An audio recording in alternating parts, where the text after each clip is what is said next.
Actualité jeux vidéo et pop culture. Hyperlink, présenté par Anthony Rollet.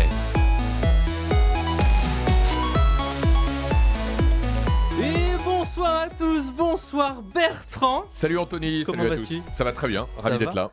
J'espère que vous aussi derrière votre écran vous allez bien, vous êtes sur VL, vous êtes sur Twitch également, n'hésitez pas à participer avec nous sur le chat comme d'habitude. Et si je vous disais que j'ai attendu cette émission, je serais loin du compte. Toi et moi, cette émission on l'a calée il y a longtemps quand même. Ouais, ça a été un peu une aventure pour y arriver, mais ça y est, on est là. Parce que C'est si cool. vous connaissez un peu Bertrand, ce qui doit être le cas évidemment, l'agenda de Bertrand, vous voyez les agendas de ministres ? Bah c'est deux ministres Bertrand, c'est à peu près ça. Hein. Pas exagéré, mais voilà, il fallait Mais on trouver est là. le bon créneau et voilà, c'est aujourd'hui. On c'est est cool. là, on est bien, Ouais. on est là. Y a pas de souci. T'as fait bon voyage du coup pour venir jusqu'ici. Je suis venu à tranquillement. vélo, voilà, donc Voilà. tranquillement. Ah oui, grand sportif en plus Bertrand. E-sportif et sportif. Ouais, un petit peu, ouais. Je suis plus sportif qu'e-sportif, hein. Je suis pas un champion de jeux vidéo. Non, Ouais. mais tu produis des belles choses dont on parlera justement en deuxième partie d'émission. Donc deux petites parties comme d'habitude, vous connaissez hein, derrière votre écran. La première, c'est les news où on va jouer ensemble Bertrand pour deviner ce qui se cache derrière les images sur l'actu jeux vidéo des 2 dernières semaines. Oh là là, alors là, je vais pas être bon parce que en ce moment je suis hyper occupé. Je crois que j'ai pas beaucoup suivi. J'ai loupé plein de news, donc c'est bien, ça va être C'est une des bonne trucs séance de pas trop rattrapage. dur parce qu'en plus sur ces 2 dernières semaines, il y avait pas grand chose en termes de news parce que la semaine dernière c'était genre Black Friday ceci, Black Ouais, Friday ouais, cela, ouais, Black ouais. Friday machin, Donc du coup les news sont un peu réduites, mais c'est pas grave parce qu'on a beaucoup de choses à dire toi et moi sur l'ensemble de ta carrière et on reviendra là-dessus justement en deuxième partie d'émission. On va se lancer un petit jiggle tout de suite et la première image pour démarrer cette émission.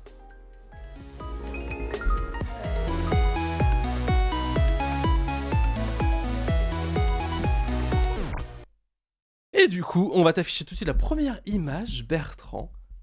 On va voir si tu as l'actualité qui se cache derrière cette image de Dragon Ball Z. Non, alors là franchement pas du tout. Pas du tout Non, en plus moi je suis très peu manga. Très peu manga ? Ouais, donc si tu veux me brancher sur One Piece, je serais pas meilleur non plus. Absolument pas, non. Il y a un jeu vidéo qui se cache derrière ça en fait. Ouais, il y en a tellement C'est vrai. dans la série des Dragon Ball. C'est vrai, c'est vrai. C'est quoi le nouveau ? Le nouveau, c'est Dragon Ball The Breakers. On va mettre en fond la bande-annonce justement qui a été dévoilée. The Breakers, le principe du jeu, tu connais un petit peu les Dead by Daylight, ce genre de choses. Ouais, clairement. Et ben ils en font un dans l'univers de Dragon Ball Z. Ah, ça c'est cool, Tu vas ça pouvoir change. voir. Et ouais, Ah ouais. et ouais, c'est pas un jeu de combat Et bah comme là, on a du coup, l'habitude. Du coup, tu m'intéresses là. Ah, tu vois, bah là tu vas avoir la bande-annonce qui va tourner en fond aussi. Donc du coup le but du jeu est simple, on est 7 survivants qui doivent du coup survivre forcément à un méchant de l'univers de Dragon Ball Z, Freezer, Boo, Cell, qui est dirigé du coup par un 8ème participant. Donc évidemment c'est uniquement des parties en ligne. Il y a du gameplay un peu ? Va y avoir du gameplay, ouais, un petit peu juste après, justement. Donc, les survivants, en fait, tu ne joues pas les personnages du manga. C'est pas des Saiyans, tu joues des personnages que tu crées toi. C'est ça la particularité aussi du jeu. Et multi-only donc. Et le multi-online. Et le Ouais. seul mode solo, c'est le tutoriel. C'est le tuto, Donc, ouais. voilà. Ouais. Après, le but du jeu, c'est effectivement de jouer avec tes potes. Mais du coup, t'as déjà joué à ce genre de jeu, toi ? Ouais, j'ai essayé, Dead by Daylight. Moi, j'aime bien les jeux en multi, en mode casu avec des potes Ouais. le soir, quoi. Donc, ouais, je suis assez friand. On a une bande de potes comme ça et souvent, quand il y a un nouveau jeu, on se dit tiens, on se l'essaye. Là, justement, tu vas voir un petit peu à quoi ça ressemble. Là, Ouais. c'est un peu de gameplay, justement.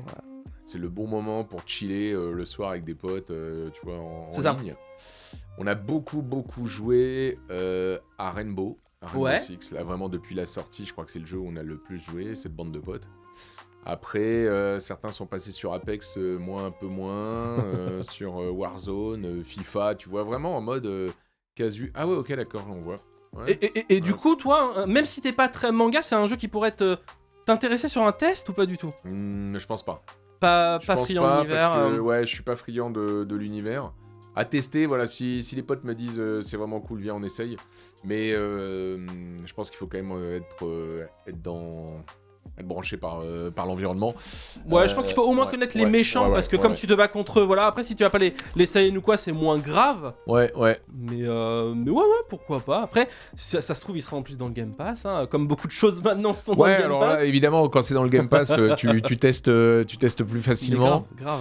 Je trouve ça cool d'ailleurs avec ces abonnements C'est vrai. de pouvoir picorer comme ça des jeux que t'aurais pas essayé sinon. Je suis assez friand, moi. Je télécharge pas mal pour tester, quoi. Jamais en cloud, uniquement en téléchargement. Ouais, franchement, ouais. Mais j'y crois au cloud, hein, mais même, tu vois, Stadia, je l'avais pris. En fait, je me rends compte que... Pas le temps. Non, c'est pas ça, c'est que finalement je suis encore assez classique, j'aime bien jouer sur ma machine, quoi. Et qui plus est, moi j'habite entre Paris et Aix-en-Provence. Ouais. Et à Aix-en-Provence, j'ai vraiment pas une connexion qui me permet de jouer en cloud. Oui, donc effectivement. Même de télécharger, c'est compliqué. En gros, je fais mes téléchargements à Paris et je les descends après, quoi. Ah ouais, genre t'as ta clé USB ou Ouais, ton disque dur et ça descend. Ouais. Ok. Donc, non, je joue pas trop en cloud, même si je sais que tôt ou tard, on jouera tous en cloud, quoi. Probablement qu'on finira tous par jouer qu'avec du cloud, parti comme c'est parti. On a souvent le débat ici, les gens qui disent non, quoi qu'il arrive, il y aura toujours du physique. Et les gens qui disent non, il n'y aura pas de physique à un moment. Non. On peut se le dire, il y a un moment, il n'y aura plus de physique. Se le dire, je pense effectivement qu'il y aura plus de physique à un moment. Le jeu, donc, du coup, sortira en 2022 sur PC, Xbox, bientôt, PS4, PS5 et Switch. Switch également aussi. Puisque des fois, elle est la grande oubliée de beaucoup de jeux, mais là, elle sera là Day One. Et il y aura un closed beta test qui sera bientôt disponible, mais uniquement sur PC. D'accord. Donc, pour les gens qui seraient intéressés, il suffit juste de s'inscrire sur le site de Bandai Namco. Et on peut être tiré au sort pour tester ça, donc n'hésitez pas à le faire, comme ça vous pourrez tester ce petit Dragon Ball The Breakers et nous dire ce que vous en avez pensé. Merci pour l'info. Voilà. Info numéro 2 du coup, une autre image. Et là, si t'as pas suivi, je suis pas sûr que l'image va vraiment beaucoup te parler. Ah ouais, alors là... c'est l'invité salaud, mystère, là. Là, c'est un petit peu salaud, là. Ouais, non, mais vas-y, moi j'ai aucun problème. Ouais, de quoi ça s'agit-il ? pourrait être quoi ? Qu'est-ce que ça t'évoque ? Là, visiblement, c'est une session de motion capture, non ? Bien joué, carrément. Il y a carrément. des caméras de motion capture. Ça, déjà, fallait le trouver, tu vois, fallait le savoir. Un studio de motion capture... Le chat, on a quelqu'un qui a déjà cramé ? Qui a l'info. Ah, quelle info ? Bon, je regarde pas le chat, alors. Non, je sais pas. Dis-moi. Allez, laisse-moi... ça se passe au Japon ? Ça se passe au Japon. Ouais, voilà, on connaît quand même un peu le type asiatique des personnes. C'est très flou. Ça devrait donner un indice sur qui est derrière cette photo. Kojima. Oui, monsieur. Ah bah tu vois. C'est Kojima qui est derrière cette photo. Voilà. C'est lui qui a pris cette photo. Ça m'étonne pas. Puisqu'il est en train de bosser sur quelque chose. C'est-à-dire c'est Kojima. Donc il ne dit pas quoi. Il ne dit pas quand. Il a posté ça sur son Twitter à lui, exactement, en disant... Récemment, j'ai modifié le plan et le script et j'ai expérimenté avec tout le reste. Il a juste dit ça, ce Kojima. Mais du coup, ça peut parler de plein de choses. Parce qu'on sait qu'actuellement, Kojima, probablement qu'il est en train de bosser sur un jeu, on espère. Oui. Que ce soit Death Stranding 2, que ce soit un jeu d'horreur comme il a toujours voulu le faire. Mais aussi sur quelque chose de plus cinématographique. Puisqu'on sait qu'il a la volonté de créer quelque chose au ciné, Kojima. Alors du coup, cette photo, elle est encore plus énigmatique. Et si toi, tu devais donner ton avis, ça serait quoi ? Sur quoi il est en train de bosser, notre cher Kojima ? Bah, je pense que c'est le gars le plus imprévisible de l'industrie, quoi. Hein. Donc, je sais pas, bien inspiré celui qui pourra... rien qu'avec ça, c'est impossible. Non, c'est impossible, mais en tout cas, voilà, c'est de la motion capture. Il bosse, il est au travail. Ouais. Est-ce qu'il bosse sur ce fameux jeu exclusif Xbox qu'on nous a aussi rumoré? Est-ce que... ça peut vraiment être énormément de choses. Mais apparemment, il y a Norman Reedus qui parlerait d'un Death Stranding 2 aussi, qui serait dans les tuyaux. Alors, est-ce qu'il a vendu la mèche trop tôt? Est-ce que... Enfin, il dit que c'est en négociation, quoi. Ça me paraît être un petit studio de capture, quand même, là. Est-ce qu'on est en phase... d'early, en tout cas c'est plus peut-être pour capturer des visages que des mouvements, parce que généralement les studios qui sont utilisés pour faire du mouvement, ça s'apparente plus quasiment à des studios de cinéma. Moi j'ai eu l'occasion notamment de visiter ceux d'Ubisoft à Montréal qui sont incroyables, c'est vraiment des plateaux de cinéma pour jouer des scènes entières Far Cry, Assassin's Creed ou autre jeu. Ils mettent le paquet là-dessus, hein, donc. Ouais, et même chez Quantic Dream aussi, le studio est vraiment grand parce que voilà, il faut jouer des scènes entières, des déplacements, etc. Là, c'est peut-être plus pour de la motion de visage. Ça a pas l'air d'être un plateau sur lequel on bouge beaucoup. Je sais pas, on verra. Error 815 nous dit que c'est une session de photos 3D pour les acteurs. Ah voilà, donc c'est... donc là, oui, c'est de la photo 3D. Ok. Voilà. Donc, Le mystère Kojima s'épaissit toujours de plus en plus et ouais, on verra ce qui nous prépare et ce dont vers quoi il est derrière réellement, parce que si on a beaucoup de choses où on dit il a pu la mettre la patte là-dessus, il a pu bosser avec ce gars-là, il a pu... Non mais c'est génial d'avoir des créateurs comme ça, comme lui, dans l'industrie, ça rajoute cette couche de mystère artistique, là où on a des projets qui sont de plus en plus industriels. Lui, il rajoute cette patte d'auteur, qui est finalement très rare. Hein. Les auteurs des jeux vidéo sont souvent anonymes. David Cage, oui, voilà. Et à part, t'as pas beaucoup des gens que tu connais de noms qui ont créé un jeu vidéo, c'est pas... Quand tu dis je veux le nouveau jeu de... Oui, il y en a pas beaucoup. Tu dis souvent Ubisoft parce que les éditeurs ont tendance à minimiser le rôle de l'auteur. Ce qui est dommage. Ce qui est dommage et ce qui correspond à l'industrie, au fait que voilà, c'est des œuvres collectives et donc on peut remplacer les créateurs sans changer la licence. Et comme ça, il n'y a pas besoin de dire on fait un nouveau Assassin's Creed, mais c'est plus lui qui est derrière le scénario. Exactement, voilà. Donc il n'y a plus besoin de dire ça.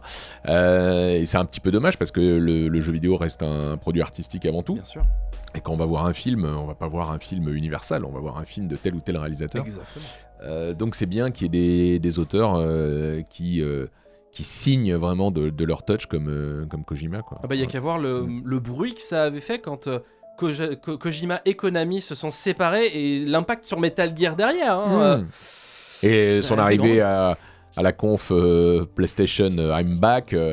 Voilà, je veux dire, c'est hyper important qu'il y ait des créateurs qui incarnent les jeux comme ça. Évidemment, il y a Miyamoto au-dessus de tous, j'ai envie de dire. Mais il y en a... que tu as eu la chance de rencontrer d'ailleurs. Plusieurs fois, ouais. J'ai même eu la chance de bosser avec lui pendant 3 jours sur sa masterclass de Japan Expo. Excellent. Parce que ça a été vraiment préparé, répété. Donc j'avais passé 3 jours avec Miyamoto, c'était quand même un souvenir incroyable. Tu m'étonnes. Et donc, il y en a trop peu, je trouve, par rapport à l'industrie. Je suis d'accord, d'autant que c'est un vrai travail. Hein, il y en avait derrière, beaucoup au départ du jeu vidéo. C'est-à-dire, au départ du jeu vidéo, le jeu vidéo Michel Ancel, était souvent les œuvres d'un seul homme. Donc, avant Michel Ancel, Paul Cuisset, Frédéric Rénal, Eric Chahi, tous ces créateurs qui ont fait, dans l'ordre, Flashback, Another World ou Alone in the Dark, ou Another World pour citer les 3 que je viens de citer. C'est des jeux qui souvent se faisaient presque seuls. Eric Chahi, Another World, il l'a fait tout seul à part la musique qu'il a fait avec son frère. Et donc là, c'était vraiment des œuvres d'auteurs. Et ça l'est de moins en moins. C'est vrai, c'est dommage parce que après en plus surtout sur des jeux comme Assassin's Creed, on sait qu'il y a une grosse équipe derrière parce que il faut aller chercher justement les références historiques tout en parlant d'une histoire fictive.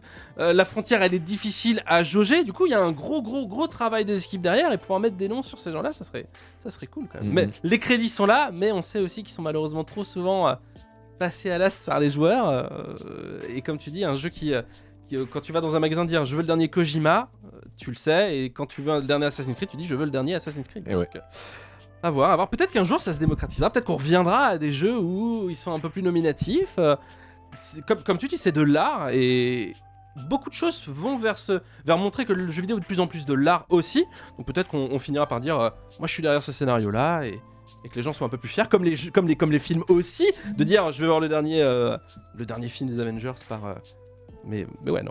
Il y a plein de choses de possibles. On verra ça. Et du coup, on verra ce que Kojima nous prépare. Est-ce qu'on aura un teasing au Game Awards ou pas Ça serait cool qu'il y soit. Ça paraît tôt. Hein, s'ils sont en train de prendre des photos, c'est early. Il suffit qu'ils passent et qu'ils fassent coucou PlayStation 5, Xbox. Et les gens seront sur Internet en disant il est en train de bosser sur ça, c'est sûr. Et justement, on va passer à la photo suivante. On parlait des Game Awards. Quelle est l'actu derrière la photo des Game Awards? Il y en a tellement. J'en ai choisi une, mais on va parler un peu plus loin. Non, mais c'est cool qu'il y ait les Game Awards et que ça s'impose d'année en année. Je trouve qu'il manquait vraiment cette cérémonie mondiale à l'industrie. Et le fait que, on attend les gagnants, mais on attend aussi les reveals, les annonces. Franchement, c'est cool. C'est cool que ça se fasse, que ça devienne un rendez-vous un peu sur la timeline annuelle du jeu vidéo. On sait que ça va être en décembre. On sait que les éditeurs gardent des billes pour le 3, Mhm. pour la Gamescom, pour les Game Awards. C'est un des temps forts de l'année du jeu vidéo et ça le vient de plus en plus d'année en année. Donc moi je trouve ça cool. Alors quelles sont les rumeurs cette année? C'est pas de la rumeur, je suis resté très soft. On a montré, justement, je vais te montrer l'image. On va juste parler des mecs qui sont nominés D'accord, ouais. au Game Awards cette année. Donc là, on parle du Game of the Year. Et si tu devais en choisir là là. un parmi ceux-là, Écoute, Bertrand? franchement... Parce qu'on en a parlé un peu la dernière fois aussi. si Mais je- cette fois, ils ont été annoncés officiellement. Ouais, alors si je devais en choisir un, je serais bien emmerdé entre deux énormes coups de cœur cette année. Vends-moi du rêve. Alors- J'ai une idée, mais vas-y, vends-moi Alors, du rêve. It Takes Two Ouais. et Ratchet Clank, Ouais. qui sont les deux jeux C'est dur cette année. Hein. que j'ai vraiment adoré. Ratchet Clank, je l'ai platiné. Ah ouais. Ce qui est très rare pour moi parce que j'ai la chance d'accéder à beaucoup de jeux, donc comme je suis passionné, souvent j'ai envie de tous les connaître et donc j'en finis très peu. J'en picore beaucoup pour ma culture, pour savoir ce qu'est ce jeu. Et les deux, je les ai finis et je les ai adorés. Tu l'as fait avec qui, Adoré. It Takes Two, si c'est pas Pardon indiscret. It Takes Two, tu l'as fait avec qui? Je l'ai fait avec Samuel Onrobia. Alors, Ok. je sais pas si vous connaissez Samuel Onrobia, mais c'est un mec qui gagne à être connu, qui est un handballeur professionnel, Ok. qui a été champion olympique avec l'équipe de France, plusieurs fois, je crois d'ailleurs, Mhm. champion du monde, champion d'Europe, champion de France évidemment avec le Paris Saint-Germain. Et c'est aussi, à côté de ça, il a d'autres facettes, et notamment des facettes artistiques un peu secrètes. Voilà, il a un nom d'artiste que je ne dévoilerai pas. Ah. Mais en tout cas, voilà, c'est un mec que j'adore et on y a joué ensemble. Donc au début, je l'ai invité avec le mode invité. Mhm. Et puis ensuite, il a acheté le jeu et on l'a poursuivi ensemble, on l'a fini. On l'a vraiment kiffé. Car pour ceux qui ne le savent pas, It Takes Two est un jeu qui ne se joue uniquement qu'à deux. Ouais, C'est la particularité de on celui-ci. peut jouer, je crois, sur le même canapé. Hein, Il me- on peut oui, ça, jouer tu peux. Moi, je l'ai parce fait. que de toute façon, même quand tu joues online, nous on a joué online, l'écran est splitté. Ouais, Donc exactement. t'as la vision de C'est l'autre pareil joueur. quand tu Ouais, joues sur c'est le même pareil canapé. quand Pareil. t'es sur, C'est sur splitté le, aussi. sur le même Moi, canapé. j'ai fait essayer ma mère à ce jeu. Ouais. Elle a Non, kiffé. Hein. Elle est pas joueuse du tout et elle a aimé. Hein. Franchement, j'allais dire je serais hyper emmerdé, mais je suis hyper emmerdé si tu me demandes quel est le préféré entre les deux. Est-ce que tu penses pas que justement la particularité de It Takes Two peut pas lui faire un défaut aussi justement? Il y a des gens qui n'ont pas pu accéder à ce jeu parce qu'ils n'étaient pas deux pour y jouer. Non, pour moi non. La qualité du jeu derrière fait que. Ouais, et puis au contraire, je dirais que le fait que tu puisses inviter une personne qui n'a pas le jeu et faire l'intégralité, je trouve ça hyper généreux. Moi, je suis fan de Dazzle Light Studio, de Joseph.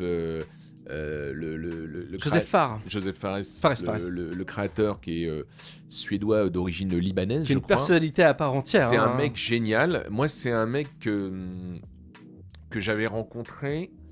Ça devait être en 2000. Je vais pas dire de bêtises, 2010. Quand est sorti Brothers, le premier, il est sorti quand? Ça doit être dans ces eaux-là. Ouais, c'est assez ancien. Peut-être 2012, 2010, dans ces eaux-là. Et en fait, si je dis pas de conneries, Brothers est sorti dans ce qui s'appelait le Summer of Arcade sur Xbox 360. Ouais. Généralement, ils faisaient une espèce de petit festival l'été où pendant 4 ou 5 semaines, ils sortaient un jeu phare. 2013, voilà. Donc, il y a eu des jeux. Il y a eu Trials. Certains jeux phares et un jeu Fares du coup. Il y a eu Trials dans le Summer of Arcade. Il y a eu le jeu From Dust d'Eric Chahi. Il y a eu Braids aussi. Il y a eu énormément de jeux. Cool aussi. Il y a eu des super jeux qui sortaient pendant le Summer of Arcade. Et à l'E3, chaque année, donc à peu près un mois avant le Summer of Arcade, il y avait un petit coin sur le stand de Microsoft qui présentait les jeux du Summer of Arcade de l'été. Et il y avait Brothers. Et il y avait Joseph Fares qui était à côté, là, qui faisait les démos. T'allais le voir, salut, je m'appelle Joseph et tout. Et c'est lui qui m'avait présenté le jeu. Et j'avais vraiment eu un coup de cœur pour le gars. Et ce qui est marrant, c'est que il a cette idée de la coop. C'est-à-dire que Brothers... tous ces jeux sont tournés autour de ça. Hein. Alors, ce qui est génial, c'est que Brothers, c'est de la coop solo. Ouais. C'est-à-dire que avec les 2 sticks, Exactement. j'avais C'est horrible. adoré. Moi, j'adore. C'est dur. Ouais, mais c'est génial. Ton cerveau doit se diviser en 2 Non. pour savoir comment tu vas. Voilà. Avec les 2 sticks, tu contrôles les 2 persos. Effectivement, ton cerveau doit être divisé en 2. Complètement. Quand on dit que les femmes sont plus douées pour faire deux choses en même temps, elles doivent être bien meilleures que À les Brothers. hommes à Brothers, parce que moi j'ai le cerveau qui explose. Mais j'ai adoré ce jeu. Il était très beau en termes de scénario aussi, Brothers. Après, il avait fait A Way Out. Tout à fait. Qui est très bon aussi. Hein. Voilà, qui est un petit peu le Prison Break. Voilà, qui est avec 2 en coop sur le même principe que It Takes Two, où on pouvait se prêter, où tu pouvais inviter quelqu'un, quoi. Et la particularité en dehors de It Takes Two, c'est que, enfin, ça a été repris un petit peu aussi, mais là, t'avais beaucoup de vues qui n'étaient pas en même temps. C'est-à-dire que tu voyais un pan de jeu sur un côté de l'écran et t'étais pas au même endroit avec l'autre joueur. Ouais, complètement. C'était cool, ça aussi. Complètement. Donc, franchement, je suis emmerdé. Dur de choisir. Allez, il faut choisir. Je dirais quand même It Takes Two. It Takes Two quand même. Ouais, pour l'originalité du jeu, moi je suis quelqu'un qui surnote l'originalité. Je suis toujours à la recherche de... C'est ce qui me plaît hein, quand on innove, quand on va surprendre le joueur. Et Ratchet & Clank est un jeu extrêmement bien exécuté. Très très beau vraiment, mais beaucoup moins original. Techniquement, est-ce que c'est pas justement ce qu'on recherche d'un Game of the Year, quelque chose qui nous surprend aussi, tu vois? C'est vrai que Ratchet & Clank, j'ai adoré. C'est une démo technique. Je l'ai bouffé, c'est une démo technique. Mais c'est un Ratchet & Clank. Oui, mais c'est-à-dire que t'es pas surpris. T'as l'impression de voir un Pixar en temps réel. Ah ouais, c'est hallucinant. C'est hallucinant. Donc, il y a pas un temps de chargement, il y a pas. Le jeu, il bug pas. Enfin, il bug un petit peu, mais il y a pas un moment où tu te retrouves bloqué, genre il faut que la zone charge ou quoi. C'est impressionnant de technicité. Après... Deathloop est très cool. Je sais pas si t'as eu l'occasion d'essayer. Je l'ai à peine démarré, mais voilà, je l'ai pris, très je l'ai installé, spécial dans son genre. Et c'est un jeu qu'il faut que je fasse. Tu vois, par exemple, il est sur ma liste. Metroid Dread, toi qui aimes tout ce qui est Nintendo aussi, Metroid, il est exceptionnel celui-ci. C'est vrai, c'est du sérieux, mais pour moi, c'est pas de Game of the Year. Ouais. Okay. Et j'ai pas fait le Resident Evil comme t'as Psychonauts 2, j'ai essayé, mais pour moi, c'est un jeu qui est très original, qui est très sympa, mais qui est quand même un petit peu daté. Ouais. Techniquement, tu veux dire ? Ouais. Par rapport à un Ratchet. Il a un univers qui est cool, mais à mon sens, ça va se jouer entre It Takes Two et Ratchet. Intéressant. Sachant qu'en plus, Ratchet est aussi nommé dans pas mal d'autres catégories. It Takes Two est dans d'autres catégories également. On verra qui raflera la mise cette année. Ce sera le 9 décembre, la cérémonie, en direct sur Twitch et sur YouTube, directement sur le Twitch et YouTube des Game Awards. Mais les Game Awards permettent aussi d'accréditer les chaînes Twitch et YouTube, il me semble aussi, des utilisateurs pour pouvoir diffuser la cérémonie en temps réel et pas se faire strike par les diverses Twitch, etc. Cool. aussi. C'est cool de leur mettre part. sur une waitlist. Ouais, ils ont raison de faire ça. Ouais. Ils ont raison de faire ça pour augmenter l'audience des Game Awards. Parce qu'ils ont... C'est pas un média, les Game Awards, c'est une cérémonie, donc ils ont tout intérêt. C'est une cérémonie en anglais, surtout aussi. Voilà, donc, complètement. Quand t'es français et que tu piffes pas un mot d'anglais, ça peut être très dérangeant. Non, ils ont intérêt à faire ça. Nous, on produit la cérémonie des Pégases, qui sont les Césars un petit peu du jeu vidéo, qui récompense la création du jeu vidéo francophone. C'est bien passé cette année d'ailleurs, les Pégases. Hein, ouais. Là, on a eu 2 éditions qui sont très bien passées, et on autorise aussi le co-stream. Julien Chiez le fait avec beaucoup de talent, et on trouve ça cool, quoi, tu vois, parce que ce qu'il faut, c'est que c'est diffusé sur le stream de base, les Pégases. C'est diffusé sur le stream pour le clean feed, on va dire, mais si un streamer veut faire du co-host, il peut, quoi. Il peut en faisant une demande ou c'est... Ouais, c'est cool. mieux de faire une demande, qu'on donne les bons liens, etc. Mais on n'ira jamais striker quelqu'un qui le fait sans demande. C'est pas toutes les cérémonies ou tous les... Ah, je vais citer Nintendo, je suis obligé, mais quand Nintendo fait une annonce online, faut pas streamer en même temps. Il n'y a pas de whitelist, il n'y a pas de... on laisse leur truc et on touche à rien. Et même le restreamer, c'est hors de question chez Nintendo. Ouais, je sais que c'est dommage, pour faire connaître des choses, c'est quand même pratique. Nintendo a une politique bien particulière qui est assez unique dans l'industrie de ce point de vue-là, sur l'organisation de compétitions sur leurs jeux. Ils se lancent un peu là, ils veulent se lancer dans l'e-sport un peu tard, mais ça reste un petit peu timide. Il faudra voir ce que ça fait aussi, parce qu'ils ont annoncé de l'e-sport sur Smash Bros. On diverge un petit peu, mais c'est pas grave. Ils ont annoncé de l'e-sport sur Smash Bros, c'est quelque chose sur lequel tu dois regarder un petit peu aussi à la loupe ce qu'ils vont proposer Nintendo, et surtout, est-ce qu'il va... Là, la grande inconnue chez les gens, c'est cash prize, pas cash prize. Si cash prize, Pourquoi ? Parce que les derniers trucs que Nintendo veut faire, c'était des manettes. Donc, en termes de cash prize, on n'était pas là pour motiver vraiment les joueurs à s'investir. Voilà, Nintendo, c'est magique, hein, c'est un truc à part. Voilà, ils ont leurs règles, leur mood. Ils sont assez uniques. Hein. Je trouve ça cool qu'ils commencent quand même à essayer d'évoluer de ce côté-là. Parce que c'est fou, mais à chaque fois qu'on parle de guerre des consoles, on met rarement Nintendo dans l'équation parce que c'est comme tu dis, c'est à part. Les gars, ils seront là, ils vendront toujours quoi qu'il arrive. Mais c'est vrai que quand on se souvient du trailer d'annonce de la Switch, donc le trailer de reveal de la console, il était très orienté e-sport. Alors qu'ils n'ont jamais fait. Ouais, parce qu'il y avait toute une équipe, on les voyait s'entraîner, après rentrer dans l'arène pour jouer, je crois que c'était à Splatoon, dans le trailer.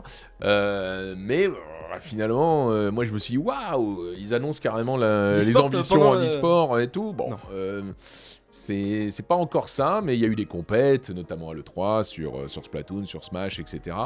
Mais c'est vrai que Nintendo pourrait faire beaucoup plus en matière d'e-sport. On a beaucoup parlé de l'E3, tu penses que ça reviendra un jour comme c'était l'E3 ou c'est fini ? On est sur un événement maintenant très numérique et ça bougera plus. Je pense que ça reviendra. Ouais. Ça reviendra parce que c'est aussi un marché où des deals se font et donc où l'industrie a besoin de se voir.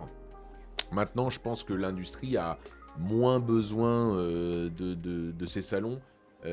Aujourd'hui, avec les médias qui existent aujourd'hui, la puissance des conférences qui sont streamées. Il y a qu'à voir PlayStation qui fait maintenant des directs PlayStation, Xbox pareil, Nintendo ça fait un bail maintenant. Donc je pense que l'E3 restera parce que dans le calendrier de l'année, il est au bon moment pour révéler. Il n'y a pas grand chose à l'été à part effectivement. Révéler des jeux à 6 mois de leur sortie pour hyper la fin de l'année, etc. Et parce que il y a Gamescom aussi.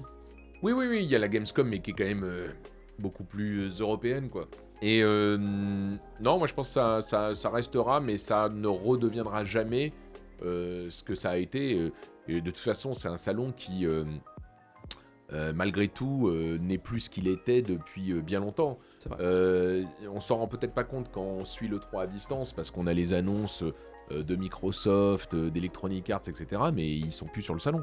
C'est-à-dire que ils font juste une conférence de presse, c'est-à-dire qu'il y a des éditeurs comme Sony la dernière fois qui ont leur conf, etc. Donc ils résonnent pendant la période de l'E3, mais ils sont plus à l'E3, si bien que quand on va sur place, les halls sont beaucoup plus vides qu'avant. Et moi qui ai connu les E3 des années 90, en gros, c'était délirant. C'est-à-dire qu'ils construisaient un univers pour chaque jeu.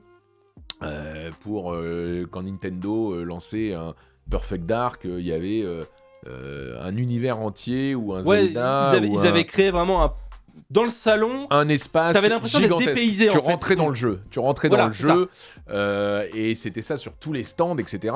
Puis d'année en année, ils se sont rendus compte que ça coûtait hyper cher et ils ont normé les stands. Et puis après, tu te retrouves d'année en année avec les mêmes stands. Il y a juste le nom du jeu au-dessus de l'écran qui change. Un peu triste. Ouais, voilà, c'est plus. Il a perdu de sa superbe depuis très longtemps, c'est ça que tu veux nous dire, quoi.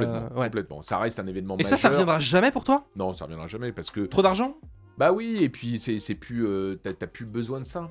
T'as plus les éditeurs. Maintenant, ils mettent le paquet sur la scène quand ils font leur reveal, en fait. On voit qu'il y a toujours une ambiance très graphique qui change, que ce soit avec des écrans ou même des choses un peu plus physiques. Quand c'est les conférences PlayStation. Bah, PlayStation un peu moins maintenant, parce que c'est une vidéo qui défile, mais je me rappelle des conférences d'avant Microsoft aussi, où la scène évoluait en temps réel aussi, Microsoft où ça sortait du sol. Ouais, généralement Microsoft fait des super confs. C'est ça, exactement. Il y a eu des confs mémorables, je crois que c'est 2009 quand ils annoncent Rock Band, et il y a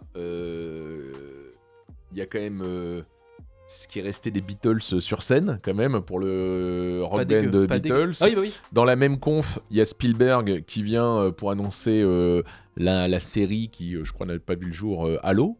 Non, mais il parle d'en refaire une, d'ailleurs. Et il y avait encore une méga star présente pendant cette conf. C'était hallucinant. Mais il me semble que Microsoft le fait encore, d'ailleurs, avoir des grosses stars sur ces événements. Oui, Keanu Reeves la dernière, quoi. Ouais. Rien que ça. Bon, le jeu a eu des déboires derrière, mais c'est vrai que Keanu Reeves avait fait grand bruit et avait fait une petite part d'improvisation qui était assez chouette aussi, et qui a fait beaucoup parler de la conférence derrière.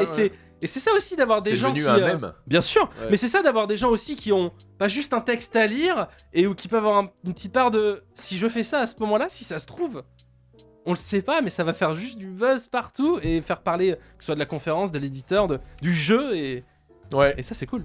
Et ça c'est quand même cool. Donc du coup, ouais, on verra ce que vont donner ces Game Awards du coup le 9 décembre, semaine prochaine, jeudi de la semaine prochaine, dans la nuit, chez nous, ce sera aux alentours d'1h30, 2h du matin, il me semble. Et si vous n'êtes pas réveillé à ce moment-là, il y aura beaucoup de rediffs qui sont faits. Mais sachez que si vous voulez regarder, il y aura des streamers français qui rediffuseront du coup la cérémonie. Probablement, je sais pas, je crois pas qu'il l'ait annoncé, mais généralement MV le fait, et le fait très bien. D'ailleurs, à sa manière, avec beaucoup d'humour. Et moins de sérieux que sur certaines chaînes, et probablement que Julien Chiez, ça m'étonnerait pas qu'il la rediffuse aussi. C'est sûr. Très très fan des Game Awards aussi, Julien, donc ce serait pas étonnant aussi. On va passer à la dernière news de notre sujet news, et la dernière photo. Riot Forge. Ah ouais. Alors, c'est quoi l'actu derrière Riot Forge? Il y a des gros indices sur alors déjà, c'est marrant parce que j'ai acheté le jeu. Hextech Mayhem. Ouais, j'avais pas retenu le nom. Mais je trouve ça génial de faire un jeu musical dans l'univers de League of Legends. Je l'ai acheté, moi j'achète beaucoup de jeux sur la Switch. Je l'ai acheté sur la Switch. Je l'ai juste lancé, j'ai fait 2 niveaux. Mais je trouve ça cool. Et c'est génial ce qui se passe autour de Riot, hein, parce que cet éditeur qui pendant 10 ans s'appelait Riot Games avec un seul jeu. Donc on se demandait pourquoi il y avait un S à Game. Et là, d'un coup, tout s'est accéléré ces 2 dernières années. Ah, c'est impressionnant. D'ailleurs, Riot Forge est en studio à côté en plus. Oui, complètement. TFT, Valorant, Legend of Runeterra, Wild Rift. C'est génial, il y a le jeu de baston qui va arriver, Project L. Project L qui a l'air vraiment cool aussi. Graphiquement très stylé aussi. Vraiment hyper stylé, donc je sais pas c'est quelle actu en particulier. L'actu derrière Riot Forge, en fait c'est la conférence qui s'est passée de ça la semaine dernière, en partenariat avec Nintendo, puisqu'ils ont fait un direct Riot Forge, Nintendo, pour annoncer des jeux et sur leur plateforme et sur d'autres plateformes également, puisque Hextech Mayhem est disponible sur PC, sur Switch et bientôt sur Netflix comme on le disait. Et là il y a eu des surprises durant cette conférence. On a annoncé 2 jeux, rappel d'un, et un qui était annoncé depuis longtemps, Rune King, qui est sorti directement à la fin de la conférence. Et ça je trouve ça très très fort. Je sais pas ce que t'en as pensé de sortir un jeu. C'est toujours un petit truc impressionnant, parce que Rune King était très attendu. C'est ça, bam. Et là tu fais, elle est où ma console, vite, donne mon jeu, je l'attends depuis trop longtemps. Mais ça c'est vrai que c'est un truc, la première fois que c'est arrivé, c'était mind blow. Genre quoi, il l'annonce et c'est déjà dispo.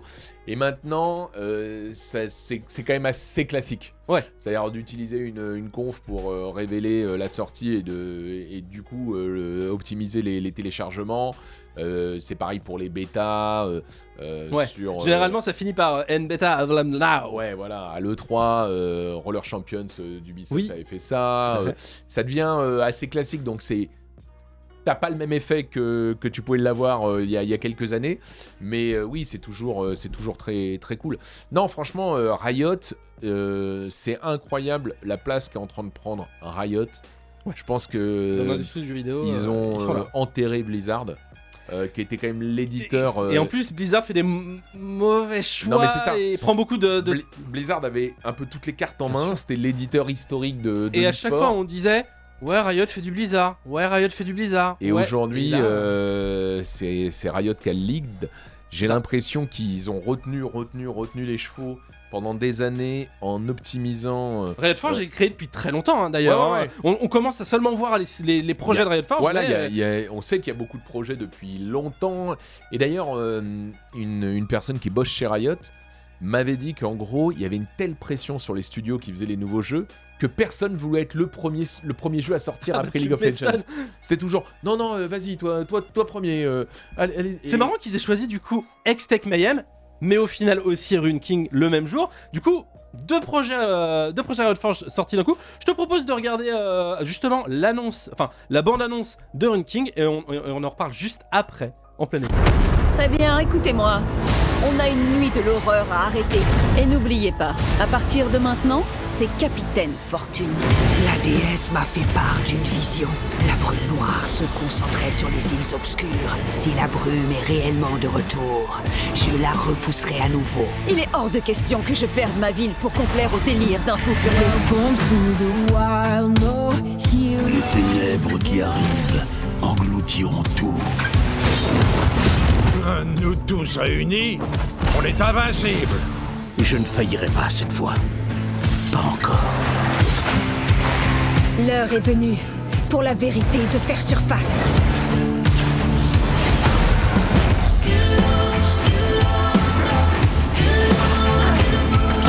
Je vais vous chercher. Il contrôle la brume. Bon, on est peut-être fichus.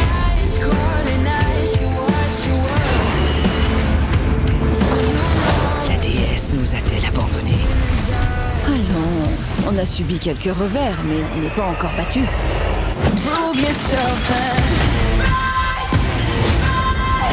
Ils vont sombrer.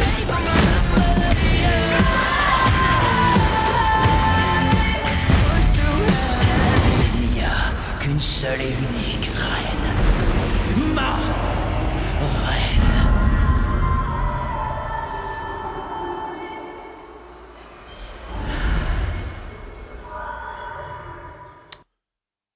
Moi, je trouve ça génial.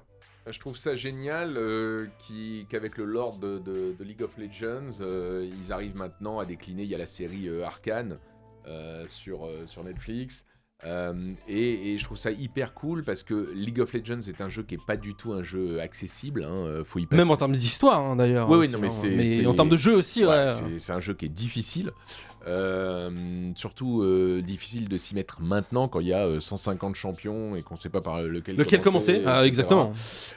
Donc de décliner cet univers comme Blizzard a pu le faire avec World of Warcraft, Bien sûr. tu vois, et de permettre à des gens un peu plus casus ou des joueurs consoles notamment, Bien sûr. de rentrer dans l'univers de League of Legends par des jeux dérivés. Je trouve ça génial et ça ne fait que renforcer l'empreinte de League of Legends sur le jeu vidéo aujourd'hui. C'est énorme, c'est énorme. C'est ce ça, que c'est fait ça. ce jeu, quoi. Et il y a qu'à voir aussi la portée que la série Netflix Arcane a eu Complètement. aussi mondialement, Ouais. faite par des Frenchies, Ouais. s'il vous plaît. Hein, Ouais.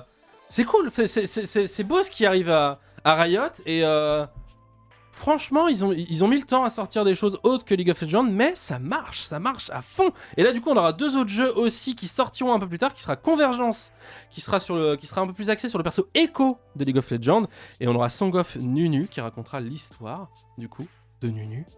Ça sortira un peu plus tard aussi, qui ont des styles graphiques tous très différents aussi. Je trouve que c'est aussi une des grosses forces de Riot Forge, c'est pas juste faire le même style, justement, qui ressemble beaucoup à League of Legends. Rune King sépare un petit peu League of Legends quand on est en combat ou ce genre de choses, mais on a des cinématiques très graphiques, justement, dessinées, qui sont très très chouettes. X-Tech Mayhem, c'est complètement délirant dans l'univers de... Le jeu est bien noté ou pas, hein? Rune King? Non, X-Tech J'ai Mayhem. pas fait gaffe. Ouais, parce que moi je te dis, je l'ai essayé parce que je l'avais même préco. Parce que j'étais vraiment chaud de voir ça. J'ai pas eu le temps vraiment de me lancer dedans. J'ai fait juste un ou deux niveaux comme ça, mais je trouve ça vraiment sympa comme ça change et on les attendait pas non plus forcément sur un jeu musical. Et pourtant ça marche bien parce que c'est très sonore et on sent que même dans Arcane, ils ont mis de l'accent aussi sur tout ce qui va être musical, justement, ça prend vraiment une grosse part de... Oui, là, c'est bien noté, le jeu, là, je regarde un petit peu, les gens conseillent de le faire, donc c'est cool. Puis c'est pas un jeu très très cher non plus. Hein. Non, il est à 10 balles, 9 balles, je crois. Ouais, c'est ça, même un peu moins cher, je crois, sur Steam. 8,99 sur Epic Games. Ouais, moi je l'ai acheté sur Switch, je crois. Il doit être quelque chose comme ça aussi, 9 balles, 9-10 balles. Non, c'est un petit jeu sympa, on en avait parlé la dernière fois parce qu'il allait sortir, là il est disponible, donc on se dit aux gens de l'essayer quoi qu'il arrive. C'est pas de jeu très cher et ça vous permettra de mettre les mains sur un jeu Riot qui est un petit peu différent que League of Legends et probablement un peu plus accessible que celui-là. C'est sûr. C'est ce qui terminera du coup notre rubrique news. On va du coup passer à l'interview, mon cher Bertrand. Ah bah je suis prêt. Hein. Ce petit jingle.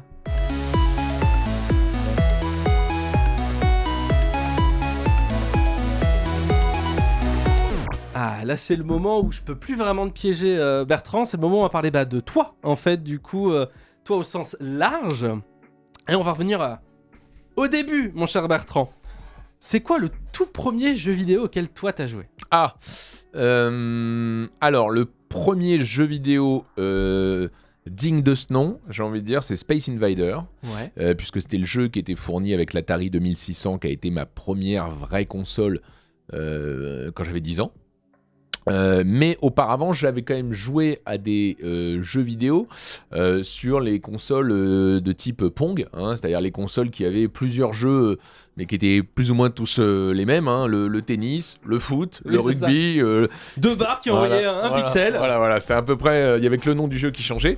Et un jour, mon père avait ramené une de ces consoles qu'avait acheté mon oncle et qu'il l'utilisait pas, et donc il lui avait dit tiens, peut-être que mon père l'avait racheté à mon oncle. En tout cas, il avait ramené ça à la maison et je l'ai acheté tout gamin, tu vois, je devais avoir 6 ans. Oh, c'était hier. Ouais. Et vraiment, j'avais adoré. Et puis ensuite, quand l'Atari est sorti, c'était la folie furieuse. Tout le monde voulait une Atari. On est en 82. J'ai 10 ans. C'est l'époque de E.T., etc. Et on va chez les copains après l'école primaire. Certains ont la ColecoVision, d'autres la Atari, et on squatte chez les uns, chez les autres. Et donc, à cette époque, le premier jeu, c'était Space Invader, puisqu'il était dans la boîte. Non, pas dans la console, Non. il était dans la boîte, ouais, c'était une en cartouche. bundle, il y avait la cartouche. Il y avait déjà des bundles à l'époque. Il y avait des bundles, Space Invader, c'était le jeu qui était fourni avec la console, et le deuxième, qui arrivait très vite après, c'était Pole Position, jeu de Formule 1, qui était complètement dingue, et mon père nous l'avait acheté, mais un peu pour se l'acheter pour lui aussi, quoi. Voilà, donc c'était C'est la famille qui t'y a mis au final à ça. C'est ta famille. C'est mon père en quelque sorte. C'est mon père qui m'y a mis. C'est marrant, c'est souvent ce qui revient justement dans les interviews, c'est toujours le papa ou l'oncle ou. Il faut bien que quelqu'un paye la première console, quoi. Vrai, Donc c'est vrai. quand on a 10 ans. C'est plus compliqué. L'argent de poche à cette époque-là. Non, et puis ça coûtait très cher. Ouais. Des consoles qui coûtaient très cher pour l'époque. Je me rappelle que les cartouches, c'était 369 francs, je crois. Le prix des cartouches sur Atari, c'est à vérifier, mais c'est le prix que j'ai en tête. Mais dans les années 80, c'était énorme. Je pense que c'est l'équivalent de 150 € d'aujourd'hui, facilement. Oui, souvent les gens font la conversion bête et disciplinée. Il faut pas faire ça. Le pouvoir d'achat a complètement changé. L'inflation, ce genre de choses. Non, mais voilà, je pense, ce serait à vérifier si quelqu'un peut le faire. Dans d'ailleurs. le chat, n'hésitez pas si quelqu'un peut le faire. Ouais, mais je pense que 360 francs en 1982, c'est bien 150 €, voire plus aujourd'hui. Donc c'était extrêmement cher, quoi. C'était extrêmement cher. Donc les cartouches, on n'en avait pas souvent, quoi. Et non, il fallait, comme tu dis, aller chez les copains. C'est ce qu'on nous dit aussi souvent. Genre, moi j'avais celle-là, lui il avait. On s'arrangeait pour dire à nos parents qu'on voulait soit celle-ci parce que le copain il avait l'autre et qu'on pourrait jouer à tous les jeux comme ça très facilement. On se les prêtait évidemment. Ouais. Bah ouais, carrément. Du coup, c'est quoi ton plus beau souvenir jeu vidéo, Bertrand ? C'est dur là, c'est très dur comme question, je pense pour toi, mais.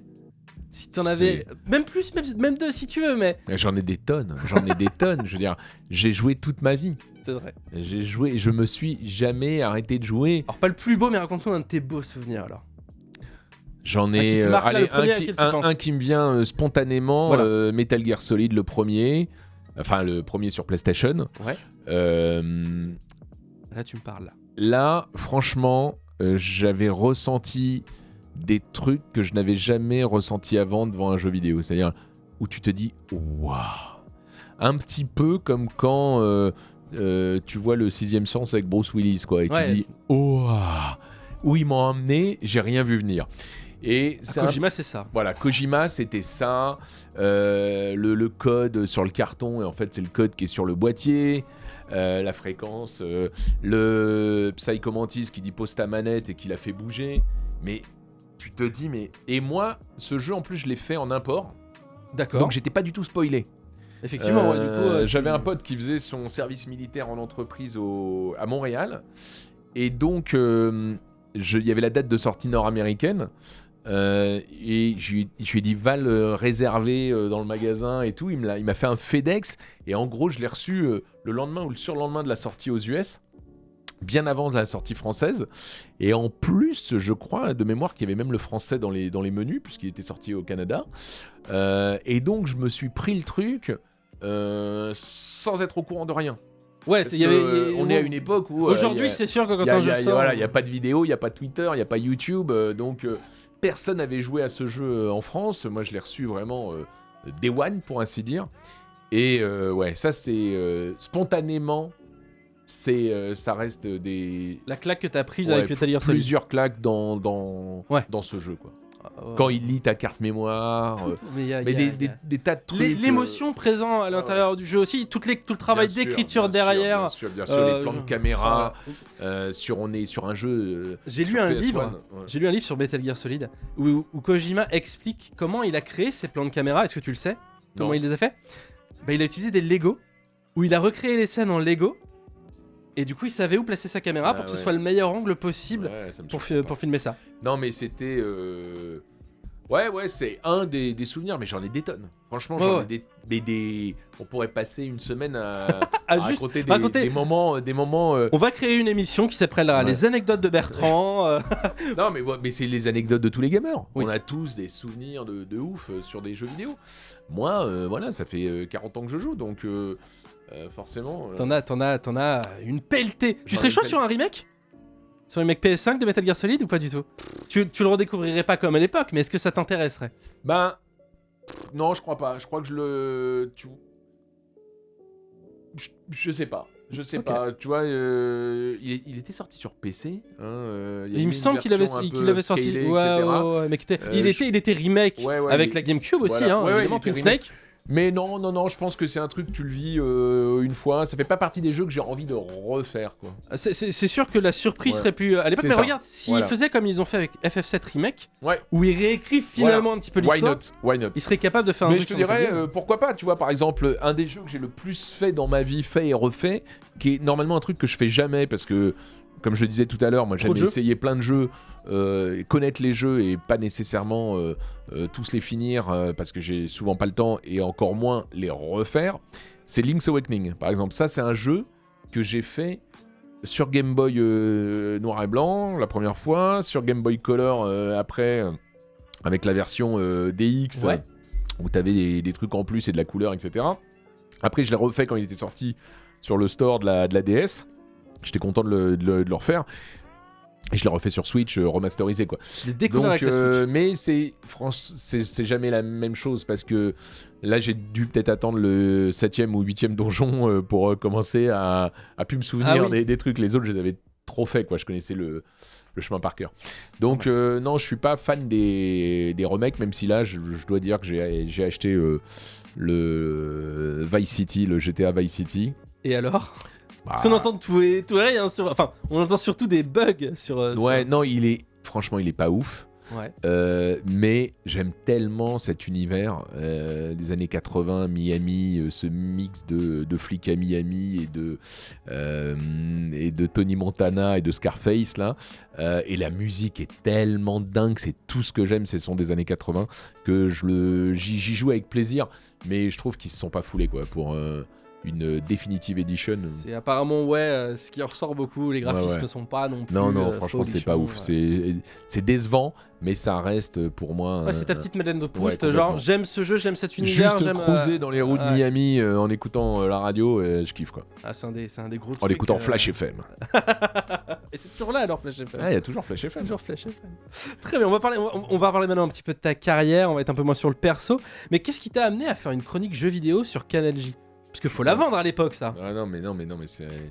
Faut dire, tu arrives dans un truc où le jeu vidéo est pas non plus... Non, mais c'est un truc de... Ce moment est un truc de dingue. J'ai eu beaucoup de chance dans ma petite carrière. Alors, on dit toujours que la chance, il faut la provoquer. Mais quand même, elle est là. Et il faut savoir reconnaître la chance qu'on a eue. Et moi, j'ai eu... je me souviens de 2 moments de chance, vraiment. vraiment de chance. Là, on est en 94, donc j'ai 22 ans, je suis étudiant en fac de cinéma et je suis animateur sur une radio rock. Parce que je suis passionné de radio, je fais de la radio depuis que j'ai 14 ans, c'est vraiment ma passion. Et t'as une voix pour aussi. Hein. Et j'ai la chance d'avoir une voix pour. Et je me dis surtout que j'ai pas envie de faire de télé. Okay. J'ai les cheveux longs, j'en ai rien à foutre de la télé. L'image, on s'en fout, le son... J'en ai rien à foutre. Et j'ai un copain qui est animateur sur la même radio que moi, qui s'appelle Bertrand lui aussi, qui lui est obsédé par le fait de devenir animateur de télé. D'accord. Le mec fait tous les castings. À l'époque, il y avait des castings. Alors, il y a des annonces dans les journaux, recherche animateur, et ça défilait pour des jeux. Il y avait beaucoup de castings. Je pense qu'il y en a beaucoup moins aujourd'hui. Oui, aujourd'hui, oui, non. Et un jour, c'est une histoire franchement, c'est une histoire de fou. On est un lundi. Il me dit, putain, il y a une annonce dans... Donc, je vais à la radio, je fais mon émission. Et il me dit, il y a une annonce dans l'IB. Il cherche un fan de jeux vidéo pour une émission sur Canal J. Il dit moi je peux pas répondre, j'y connais rien, toi t'es fou de jeux vidéo, réponds. J'ai dit mais mec, je suis fou de jeux vidéo mais j'achète 5 jeux dans l'année quoi, je suis pas journaliste, je connais pas tout, j'achète joystick 5 fois dans l'année et console plus 5 autres fois, et voilà, je suis un joueur passionné mais occasionnel. Jamais je pensais faire mon métier dans le jeu vidéo. Il me dit non, et il me dit écoute, ce casting je peux pas le faire, fais-le pour moi. Je dis bon, ok, je vais répondre. Donc on est le lundi. Ouais. Le mardi, donc je vois l'annonce dans l'IB, il te l'envoie ? Il me le montre. Il fallait... Ah oui, non, il te l'envoie pas à l'époque. Bien sûr, je suis bête. Il fallait déposer une lettre de motivation, des photos, un CV à Canal J, rue du Cherche-Midi, dans le 6e. Le lendemain, j'y vais, je dépose une enveloppe à l'accueil, je dis ouais, voilà, c'est pour l'annonce, merci, au revoir. Le jour même, on m'appelle, on me dit est-ce que vous êtes dispo demain pour... un entretien, je fais bah ouais ok, j'arrive le lendemain, c'était Renaud Rare qui produisait cette émission, donc je le rencontre, on discute, il me dit bah voilà, je vois des gens, dont vous, ok, bah je pense qu'on pourrait faire un essai vidéo demain, je fais bon bah d'accord, à demain, donc on est le jeudi, donc tous les jours il se passe un truc. Ouais c'est ça, t'as un nouveau truc, t'as un nouveau rebondissement à chaque jour. Voilà, donc bah, je reviens le lendemain, je fais l'essai vidéo avec l'animateur qui est maintenant l'animateur de la cuisine de TF1, Laurent Mariotte. C'est fou ça. Qui était là, et en fait il s'agissait d'être chroniqueur jeux vidéo dans une émission qui allait démarrer, animée par Laurent Mariotte. Et chaque jour il y avait une thématique, le lundi le jeu vidéo, le mardi le cinéma, et le chroniqueur spécialisé changeait tous les jours. Venez à ce moment-là quoi. Voilà, donc il fallait faire une chronique une fois par semaine, enfin co-animer une émission une fois par semaine. Voilà, donc je fais l'essai, ça se passe hyper bien, parce que la radio, c'est comme la télé, voilà. T'es derrière un micro. Voilà, donc... si t'oublies la caméra, bah c'est pareil. Ça se passe hyper bien, et donc ça c'est le jeudi, et j'habitais encore chez mes parents à l'époque. Je rentre le jeudi soir assez tard chez moi, j'étais sorti je crois, et ma mère me dit il y a un gars qui a appelé, tu pouvais le rappeler jusqu'à 21h. Donc je dis bon, ça sentait plutôt bon. Donc je me réveille le vendredi matin, je l'appelle, il dit bah c'est vous qu'on a choisi. Est-ce que vous pouvez venir aujourd'hui que je vous présente votre patronne? Je fais bah ouais, avec plaisir, donc j'y retourne. Donc tous les jours vraiment il se passe un rebondissement à chaque fois, ouais, c'est ça. J'arrive le vendredi, on me présente la directrice. Si tu me dis que t'as commencé le samedi d'après. Attends, tu vas halluciner. C'est vraiment une histoire de fou. Vas-y, je t'en prie. Et donc on me présente F. Baron, qui était la patronne des programmes, qui a été ensuite la directrice des programmes jeunesse de France Télévisions, qui est vraiment une grande dame de la télé pour enfants. On me la présente, elle me présente mon contrat de travail, j'hallucine quoi, le truc hyper sérieux. Voilà, est-ce que ça vous va? Moi je vois le salaire, je fais carrément ça me va. Et on me dit on va te montrer ton bureau, tu commences la première émission, c'est lundi. C'est ça. Donc on est vendredi. 4 jours dois écrire avant, en 2 jours, tu dois écrire ta chronique quoi. Voilà, et on me dit, alors je dis ouais, ok, c'est quoi le concept de l'émission? Bah en fait, les enfants t'écrivent, ils sont coincés dans un jeu vidéo, il faut que tu leur montres la solution. Et donc là j'arrive. Le traquenard, excuse-moi. Ouais. Et je deviens hotline en fait en direct. C'est ça, et en donc fait, ouais. je dis mais attendez, moi je connais pas tous les jeux. C'était toi derrière tous ces numéros et Nintendo et tout ça, je savais. Et donc je me retrouve à fouiller dans les courriers qu'ils avaient en stock. un passage d'un jeu que je connaissais. Bah ouais, voilà, tu m'étonnes. Pour et la première qui est dans 2 jours, il vaut mieux. c'est les Simpsons versus Bart versus Space Mutant. Celui avec les pages sur la. Celui avec les aliens ou qui repeignent les trucs Oui. couleur fluo là, voilà, qu'il faut oui. enlever les traces d'aliens. C'est un jeu que j'avais fait à l'époque, je crois, sur la Game Boy. Le gamin était coincé sur NES et il fallait que je trouve le jeu. Et c'était plus une nouveauté, tu vois, c'était plus du tout une nouveauté parce que le jeu il était sur NES. J'ai dû le samedi, j'ai cherché tous les magasins d'occasion, je l'ai trouvé genre à Compiègne. J'ai pris la bagnole. Putain, quand le mec qui m'a vendu la cartouche, j'étais trop content. Et le lundi, j'ai montré au gamin la solution pour passer son blocage dans Bart versus Space Mutant. Donc c'est un truc qui est dingue, c'est comme ça que j'ai démarré en télé. Et en fait, alors que j'avais pas du tout envie de faire de la télé, le média m'a beaucoup plu. Le fait qu'on puisse montrer des images, les monter, etc. Et puis surtout, je me suis retrouvé du jour au lendemain journaliste de jeux vidéo alors que j'en avais même pas rêvé. Ça m'a extrêmement plu, le média m'a plu, le boulot m'a plu. 1 an après, j'ai lancé ma première émission qui s'appelait Des souris et des roms. J'allais y venir justement. Et c'était parti, voilà. Et justement, mais tu vois, c'est vraiment... c'est venu de ça, quoi, d'un pote qui te dit fais-le pour moi. D'un pote qui s'appelle Bertrand Bichot et que je ne remercierai jamais assez, quoi. Ouais. C'est beau ça, c'est une très belle anecdote, j'aime beaucoup. Et du coup, comment c'est créé du coup Des souris et des roms derrière? Après très vite, quand j'ai commencé cette chronique, j'ai eu envie de faire plus, de faire des reportages. Très vite, j'ai demandé. Tu voulais t'investir beaucoup plus, quoi. Ouais, je voulais montrer les coulisses du jeu vidéo, rencontrer les créateurs. J'ai fait mon premier reportage, c'était à Lyon. Je suis parti avec un cadreur, filmer Frédéric Rénal et tout le monde qui travaillait sur Little Big Adventure, LBA. Qui va être bientôt ressorti d'ailleurs. Ouais, il y avait eu cette couverture de Joystick qui disait le plus beau jeu du monde et tout. Et j'étais allé les voir. À l'époque, on allait voir les développeurs. On n'avait même pas besoin de passer par un service presse. Et si vous passiez par l'attaché de presse, il dit « Ah, génial, tu viens !» Et on vous ouvrait les portes et on vous cachait pas des trucs. Et quand comme ça aujourd'hui. Non. Et quand tu leur posais des questions, les mecs répondaient. Il n'y avait pas de « Ah non, c'est le pas NDA, dans... » ça n'existait pas, quoi. Non. Ils étaient contents de parler. Et on était contents de pouvoir faire notre métier, ce qu'on peut plus faire aujourd'hui, quoi. Aujourd'hui, tu poses n'importe quelle question, ils te diront ce qu'ils ont prévu de dire à ce moment-là la séquence de communication, quoi. Si déjà ils te tentent pas des questions, genre vous nous posez ça, comme ça on peut répondre ça. De toute façon, ils te diront ce qu'ils ont dit au mec d'avant, ce qu'ils diront au mec d'après, c'est hyper charté. C'est dommage pour les interviews qui sont toutes les mêmes sur tous les médias du coup derrière. Complètement. Donc voilà, et en faisant ces petits reportages dans l'émission, j'ai dit il faudrait faire une émission. Et Eve Baron, qui était donc la directrice des programmes, m'a dit ouais super et tout. Et voilà, j'ai rencontré un réalisateur avec qui j'ai fait tous les décors des souris et des roms après Reset, les décors en 3D. Donc c'était le réalisateur qui réalisait l'émission, qui faisait les décors. Et c'était l'époque de Toy Story, c'était l'époque des premiers trucs en 3D, en images de synthèse. Et donc nous on a fait des émissions là-dedans.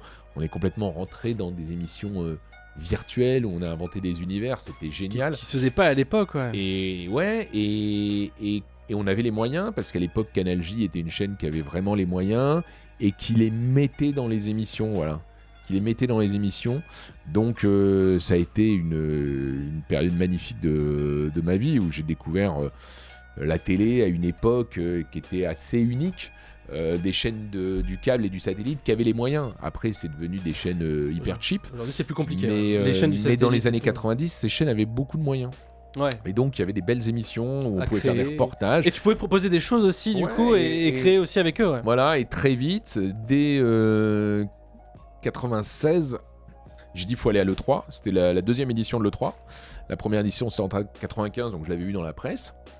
Et donc là, la première année, j'ai trouvé un cadreur à Los Angeles avec qui je suis toujours pote, français, et donc je suis parti tout seul. Et je l'ai rencontré, salut, et on est allé faire. On va bosser ensemble sur le salon. Ouais, on va bosser ensemble. Fais un truc qui se fait pas, vas-y. Je vais te ruiner le dos avec ta caméra qui pèse 40 kilos. Et je ramenais les cassettes et je faisais le montage. Et ce qui était dingue à l'époque, c'est que on diffusait ça une semaine après l'E3. Mais les gens découvraient ce qui s'était passé à l'E3 en regardant l'émission. Parce qu'il n'y avait pas Internet à l'époque. Non, mais quand tu te dis ça aujourd'hui, c'est pas possible. Ouais, les gens n'y croient pas. Ouais. Mais en fait, aujourd'hui, tu as l'E3 avant d'y être, en fait. Ouais, parce que t'as eu les leaks. C'est ça. Là, les gens allumaient leur télé pour dire qu'est-ce qui a été présenté.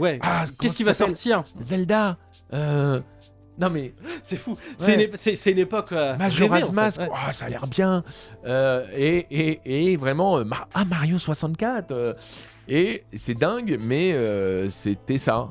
Donc c'était un Si peu. seulement ça pouvait se recréer ce genre de. Non, parce que. Non, mais juste pas les leaks, quoi. Juste Ouais, pas ouais. les leaks. Oui, Juste oui. redécouvrir. Ouais. Juste le moment où tu es L'émerveillement. Mais voilà. Parce qu'aujourd'hui, t'as ta conférence, t'es comme ça. Oui, d'accord. Bah, ça, je l'avais vu. Oui, oui. Ouais, ça aussi.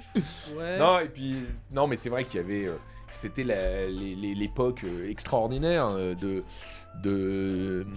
du journalisme jeu vidéo. Je pense que ça avait tout son sens à l'époque, puisque les journalistes avaient accès à des infos que l'audience n'avait pas, et donc ils étaient les porteurs de cette info. Et aujourd'hui, je veux pas minimiser le boulot des journalistes, mais il est totalement différent. C'est-à-dire qu'on est plus Bien dans sûr. l'analyse, etc. C'est ça. Pas que- dans la découverte. mais Ouais, plus pas dans la recherche de Oui, l'info, parce que l'info, elle est donnée à tout le monde simultanément. Voilà. Et même si un journaliste est pote avec un développeur, il pourra jamais dire tiens, alors, salut David Cage, c'est quoi ton prochain jeu? À l'époque, le mec te le disait, il était Là, content. aujourd'hui, il te dit un Il était truc. content d'en parler. Je fais un truc. Ouais, c'est voilà. tout. Donc, Ouais. moi, je suis ravi d'avoir connu cette époque. Ouais. Tu m'étonnes. T'as aussi animé une autre émission que moi j'ai adoré personnellement et je pense que ça va parler à pas mal de monde. Peut-être un peu plus récent aussi, justement, c'était Buzz. Ouais, ça, c'est un super. Ça pourrait revenir, ça, aujourd'hui, un jour, ou c'est Ouais. impossible à revenir? Non, C'était non, quand non. même méga cool. Ouais, ça, c'était génial. C'était super. Ça, Déjà, c'était- le jeu était cool de base, mais le Ouais. jeu télé que t'animais était super bien. Ouais. Bah, en fait, Buzz, pour ceux qui s'en souviennent, c'était un quiz musical sur PS2. Créé par Sony. Sony, à l'époque, dans le London studio de Sony, ils étaient hyper innovants. C'était une cellule créative avec notamment un mec qui s'appelle Nicolas Doucet, qui est maintenant parti Japan Studio, et c'est lui qui a fait Astro Boy, etc. Et Astrobot, pardon. Astrobot, oui, Ouais. l'extraordinaire Voilà. Astrobot. C'est lui qui a fait ça au Japon, mais à l'époque, il était à Londres. C'est mon Gotti Et PS5 réellement, je Ouais, crois. ouais, non, mais c'est un jeu extraordinaire. Et à l'époque, c'est eux qui inventaient tous les petits accessoires qu'il y avait sur la PS2. Lightoy, qui captait les mouvements. C'est pour ça qu'on voit tous ces petits objets aussi dans le Voilà, dernier Astrobot voilà, sur PlayStation exactement. 5. Quoi. Donc, Lightoy, il y avait aussi les micros de SingStar, et il y avait ces Les manettes, buzzers de Buzz. les buzzers de Buzz. Moi, j'ai adoré ce jeu. Et, C'était trop bien. et on est à une époque où la télé ne s'intéresse plus aux émissions de jeux vidéo, parce qu'entre-temps, Internet est arrivé, YouTube, les sites de jeux vidéo, les Peggy 18 qui empêchent de parler des jeux violents dans les émissions de jeux vidéo en journée, etc. Bref, C'est vrai qu'il y a eu ça, maintenant. l'âge d'or des magazines télé est passé. Et donc, moi, j'ai ma boîte de prod, il faut que je trouve des trucs à produire, et je me dis, tiens, autour Bouyaka, du jeu du coup, à vidéo... l'époque Ouais, Bouyaka. Et je me dis, autour du jeu vidéo, on peut faire des programmes de divertissement, de l'entertainment. Donc, je fais une compète sur PES qui s'appelle La Raclée, avec des stars, avec Omar Sy, Eric et Ramsey, NTM, IAM, tout le monde de la street et du hip-hop qui s'affrontait chaque année sur le nouveau PES. Et puis, j'ai l'idée de faire Buzz. Et donc, je vais voir mes potes chez PlayStation, qui sont d'ailleurs toujours là, Richard Brunois, le directeur de la com, et je dis, ouais, on pourrait faire une émission autour de ça et tout. Et là, on est parti dans un truc qui est incroyable, c'est-à-dire qu'ils nous ont laissé faire, adapter, alors qu'on est une petite boîte française, ça serait plus possible aujourd'hui, ils nous ont laissé adapter leur jeu, on l'a vendu à W9, Tout à fait. Frédéric de Vincel, qui était le directeur des programmes de W9, qui a tout de suite eu cette idée. Et Il a lancé pas mal de trucs. sur mon le associé à l'époque, François Duroux, venait du monde de la musique. Il avait bossé, il était directeur. Ah, du coup, Buzz était tout trouvé, effectivement. Ouais, il était chez Universal, chez Polydor, directeur marketing. Donc il venait du monde de la musique. Donc voilà, ça nous a inspiré. Et alors pour la petite anecdote, Ouais. le studio qui était basé à Manchester, je crois, qui faisait Buzz, n'a pas voulu qu'on s'inspire du jeu, nous filer les assets graphiques et tout, pour qu'on fasse la version sur un D'accord. PC. Ce Ouais. qui aurait été normal. Ouais. C'est-à-dire un jeu télé, normalement, Oui, c'est ça, bah oui. t'as des buzzers et derrière, c'est Exactement. un PC qui affiche les Tout à trucs fait. qu'on réincruste sur le plateau, etc. Ils n'ont pas voulu qu'on touche à l'IP. Ok. Ils ont dit non, on peut pas vous laisser ça parce que ça serait de la contrefaçon, blablabla, on veut le faire. Et donc, ce que les gens ne savent pas, c'est que Attention, exclusivité, les amis. Hein, ouais, non mais là, vous allez halluciner. C'est-à-dire que Buzz, à l'époque, sur W9, tout le scoring, l'affichage, les questions qui apparaissaient, tout ça, c'était un disque PS2 par émission. C'est-à-dire qu'il y avait une PS2 branchée en régie, une PS2, Mais non. et on avait le disque de l'émission 40 et on le mettait. C'est-à-dire qu'on envoyait les questions à Manchester dans un tableau Excel. Et eux, les codaient, en fait. Ils nous faisaient un jeu par émission. Mais non. Ils nous faisaient un jeu par émission. Et si tu veux une anecdote dans l'anecdote, un jour, un mec en coulisses se prend les pieds dans les câbles de la PlayStation. La PlayStation tombe et raye le disque et nique la PlayStation. On est un samedi, on tourne dans un studio où est tourné maintenant Quotidien. Là, c'est catastrophique, ça. Quand ce moment arrive... Et donc, mon associé part chez PlayStation. Le mec de PlayStation lui dit, bah voilà, c'est dans ce placard, le placard est fermé, et ils ont ouvert le placard à la hache pour ressortir les copies des jeux qui étaient en backup chez Sony. Au moins, il y avait du backup, c'est déjà ça. Il y avait du backup. Mais non, mais c'était dingue. Franchement, c'était dingue. Et on en a fait 100. Il y a eu 100 disques. T'en as on gardé a fait 100 épisodes. Non, c'est vrai que j'en ai c'est fou. Jamais gardé. Parce qu'aujourd'hui, tu pourrais le mettre dans ta PlayStation 2. Quoi. Ouais. Alors, c'était tout vert. Hein, parce que oui. on c'était, oui, tu incrustais directement dans les... Mais en gros, il fallait caler les caméras par rapport à l'endroit où étaient les scores et tout. C'était tout un truc. Mais ouais, on s'est éclaté. Non, franchement, ça, c'est un jeu qui pourrait revenir. Objectivement, c'est un jeu qui pourrait revenir. Peut-être pas dans ce format-là, peut-être pas avec le l'IP Buzz. Un quiz musical avec des mécaniques comme ça. Ouais, ça. On en parle assez régulièrement d'ailleurs. Hein, pourquoi pas de refaire un jeu comme ça, quoi. Excellent, c'est bon à savoir. On va maintenant passer à une autre de tes casquettes parce que l'heure malheureusement avance trop vite et qu'il nous reste déjà que 20 minutes malheureusement. Tu es aussi un grand producteur aujourd'hui. Tu as délaissé un petit peu le côté présentation sur la télé et tu es passé producteur. C'est un choix de ta part ? Oui, clairement, c'est un choix. C'est-à-dire que moi, j'ai toujours... j'ai pris du plaisir à animer les choses que je préparais. Je me suis jamais considéré comme un animateur, mais c'était plutôt... C'est créateur plus animateur plutôt, derrière. J'ai créé une émission, autant que je l'anime, ça sera plus simple. Comme ça, je n'ai pas à l'expliquer à quelqu'un, c'est moi qui l'ai briefé. Voilà, c'était plus par facilité pour le producteur de me mettre comme animateur. Et puis, plus j'ai produit des trucs, moins j'ai eu le temps de les animer. Et puis, j'ai toujours été animé par l'envie de découvrir des talents. Vraiment, toujours. Donc, j'ai produit la première émission de Camille Combal, la ZAB sur W9. Oui. Salomé Lagrelle, je l'ai fait démarrer au tout début. Elle a présenté Star Player, là où on s'est rencontrés, toi et moi. Julien Chiez aussi, je l'ai produit. Beaucoup de gens, là, de ces dernières années, j'en parle même pas. Domingo, que j'ai découvert, il streamait du LOL, et puis voilà, je l'ai accompagné, je l'ai emmené en télé sur Énergie, etc. J'adore ça vraiment, j'adore ça. Et donc je préfère finalement donner leur chance à de jeunes talents plutôt que d'occuper le terrain, alors que j'étais content de faire ça à une époque. Aujourd'hui, ça me manque pas. Ok. Ça me manque pas du tout. La radio me manque un peu plus parce que j'ai toujours beaucoup fait de radio et on peut pas tout faire. Hein, j'ai pas le temps. Bien sûr. Mais l'animation, non. On me propose souvent d'animer des choses. Peut-être que j'animerais une émission.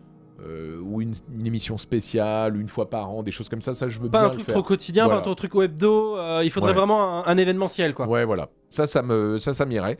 Mais je préfère produire, développer et former de jeunes talents, et former de jeunes talents producteurs pour encadrer, et puis à la fin, pouvoir faire plus de choses en ayant des équipes capables de faire les choses sans moi, quoi. Ouais. Super. Et du coup, en parlant d'autres choses que tu as créées, tu as créé ES1 aussi. Ouais. La chaîne de l'e-sport. Ouais, c'est fou ça. C'est dingue ça. Ouais. Est-ce que c'est pas genre l'achievement suprême, c'est genre les gars, j'ai créé ma chaîne de télé. J'ai commencé, je voulais pas en faire. Aujourd'hui, j'ai créé ma chaîne. Ouais, ça c'est quand tu y penses, c'est fou. Bah ouais. C'est fou, c'est ça. Ouais, on a créé une chaîne de télé, ES1. Qui marche plutôt bien en plus. Qui marche très bien, qui marche très bien. Qui a été ajouté sur Prime Video l'année dernière. Non, c'est top. En gros, ce qui s'est passé, c'est que il y avait longtemps que je voulais mettre de l'e-sport à la télé. J'avais essayé sur France Télévisions, sur France 4, leur dire, faire la nuit de l'e-sport en chopant les droits de l'ESWC, qui était à l'époque la Coupe du Monde des jeux vidéo. J'ai jamais réussi. Et puis un jour, ça s'est accéléré, ça s'est fait avec l'équipe TV en 2015. Et on a diffusé l'ESWC FIFA, la finale de FIFA, sur l'équipe, un dimanche à 14h. Et ça a hyper bien marché. Donc j'avais mis Florian Gazan à l'animation. Ah bah tu m'étonnes. Bruce Granek. Football, Florian Gazan. Voilà. Bruce Granek. Pareil, FIFA, Bruce. Qui était un des premiers talents que j'avais signé sur l'agence de gestion de talents e-sport que j'avais cofondé avec Sacha Brodowski, qui s'appelle Bang Bang Management. Tout à fait. BBM. Donc on travaillait avec Bruce Granek et voilà, je savais que ça serait un super consultant. Donc on a diffusé ça, ça a très bien marché. Et au lendemain de cette diffusion, l'équipe m'a dit c'est quand la prochaine compétition, on n'en veut plus, etc. Et là, on est donc en novembre 2015. Et je me dis, ça y est, l'e-sport arrive à la télé et il y aura une chaîne e-sport. C'est sûr, il y aura une chaîne e-sport, donc il faut être le premier à la créer parce qu'il n'y aura pas de la place pour 2 chaînes avant un moment. Donc, tu m'étonnes, il faut voilà. prendre le créneau, quoi. Voilà, il faut prendre le créneau. Et donc, très vite, je réfléchis, je trouve le nom, ES1. Et pourquoi ES1 ? Pourquoi 1 ? Parce que... Tu penses aux 2 déjà ? Non, parce que je me dis, voilà, c'est la première chaîne, Ouais. on va le mettre dans le titre. Un peu comme TF1 à l'époque. Voilà, un peu comme TF1. eSport 1. Et donc, je dépose le nom, dispo. À titre perso, je suis pas encore chez Webedia et tout. Donc, je dépose le nom et je commence à constituer la grille. Et il fallait que je trouve une économie. Donc, je commence à aller voir Canal+, en leur disant, voilà, je travaille sur le projet d'une chaîne, est-ce que ça vous intéresserait de la distribuer ? Je vais voir Orange, même question, est-ce que vous la voulez en exclusivité ? Est-ce que vous la voulez pas en exclusivité ? Et puis, ça coûtait très cher de faire une chaîne parce que j'avais pas des studios, donc il fallait que je loue des plateaux, bien sûr, etc. Donc là, on est en janvier 2016. Je fais la tournée des popotes, des distributeurs. T'es obligé, ouais. Et la chaîne coûte trop cher, donc ils me disent oui, ça nous intéresse, mais on peut mettre tant, ça la finance pas, etc. Et puis dans l'année, à l'été, je rencontre Webedia qui veut accélérer sur l'e-sport, on se met d'accord, on rejoint avec Bang Bang Management Webedia, on intègre le groupe Webedia, et là en arrivant, je dis bah c'est le moment, le projet qui a 6 mois là, que j'arrive pas à faire décoller, c'est maintenant. Chez Webedia, on va pouvoir le faire décoller parce qu'il y a les assets, parce qu'il y a les studios, parce qu'il y a des IP, des compétitions. Et Webedia lance pas mal de choses aussi, permet ça aussi. Exactement. Et donc j'ai réactivé le projet. Début 2017, on est prêt. Et en fait, l'enfer, ça a été d'obtenir l'autorisation du CSA. Apparemment, c'est souvent le problème, le CSA à la fin. Non, mais parce que personne n'avait jamais déposé une convention pour de l'e-sport et ils ne savaient pas comment gérer l'e-sport. Est-ce que c'est du sport ? Est-ce que c'est de la pub clandestine pour les jeux vidéo ? Ça a posé beaucoup de problèmes, ce qui a retardé d'1 an le lancement de la chaîne. Et on est arrivé, on l'a lancé janvier 2018. Quoi. Voilà, l'histoire de S1. Impressionnant, c'est fou, tout le trajet qui a dû être fait pour... Et du coup, grâce à Webedia. Parce que on entend souvent sur Internet, Webedia ceci, Webedia cela, mais si aujourd'hui on peut voir autant de choses aussi sur certains médias, on peut leur dire merci à Webedia. Ah bah Webedia, c'est franchement, moi c'est une boîte... C'est une usine, c'est une boîte formidable. Moi je suis trop heureux chez Webedia. T'es bien là-bas ? Non mais franchement, j'ai jamais connu une boîte aussi cool quoi.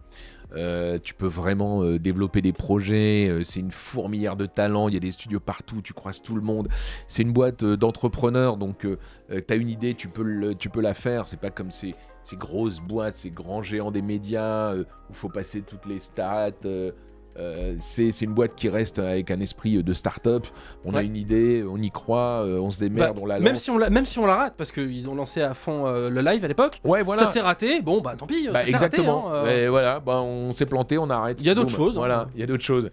Et c'est ça qui est génial, et la LFL c'est pareil, sans Webedia... J'allais parler de la LFL justement. J'aurais pas pu la lancer, la LFL. C'est toi qui produis la LFL du coup ? Oui, c'est moi qui ai lancé la LFL, et quand j'ai eu cette opportunité... Quelle folie aujourd'hui la LFL !